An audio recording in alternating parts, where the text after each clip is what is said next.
सावली शहरात पिसाळलेल्या कुत्र्याने 3 दिवसात 12 लोकांना चावा घेतला आहे। शहरातील चौकात पिसाळलेल्या कुत्र्याने थैमान घातलेले आहे। लहानापासून म्हाताऱ्या माणसांना चावा घेतल्याने शहरात भीतीचे वातावरण पसरले आहे। एकूण 12 लोकांना पिसाळलेल्या कुत्र्याने चावा घेतलाय आणि भटक्या कुत्र्यांची मोठ्या प्रमाणात वाढ झालेली आहे।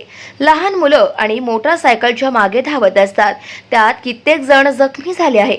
या भटक्या कुत्र्यांचा बंदोबस्त करावा अशी सातत्याने सावलीकर मागणी करीत आहे, मात्र नगरपंचायत प्रशासन दुर्लक्ष करताना दिसत आहे।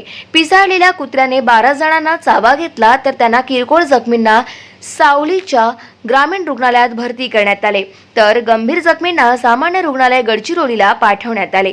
वैद्यकीय अधिकारी डॉक्टर ऋषिकेश देशमुख, वैद्यकीय अधीक्षक डॉक्टर बंडू रामटेके यांच्या मार्गदर्शनात उपचार सावली ग्रामीण रुग्णालय येथे सुरू आहे।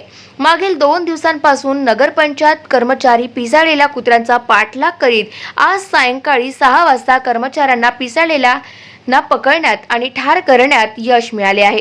पिसाळलेल्या कुत्र्याचा पाठलाग करायला नगरपंचायत कर्मचाऱ्यांना नाकी नऊ आले। सावली शहरात पिसाळलेल्या कुत्र्याने चावा घेतल्याची ही पहिलीच घटना नाही। यापूर्वीही अनेक लहान बालकांना चावा घेतलाय, परंतु प्रत्येक वेळी नगरपंचायत प्रशासनाने दुर्लक्ष केले। सावलीच्या पत्रकारांनी विरोधी पक्षनेते विजय वडेट्टीवार यांना सुद्धा ही गोष्ट पत्रकार परिषदेत सांगितली, मात्र याकडे नगरपंचायत पदाधिकाऱ्यांनी दुर्लक्ष केले। नगरपंचायत विरोधात जनमानसात रोष दिसून येतोय। गाव माझा न्यूज करिता प्रवीण झोडे, सावली, चंद्रपूर।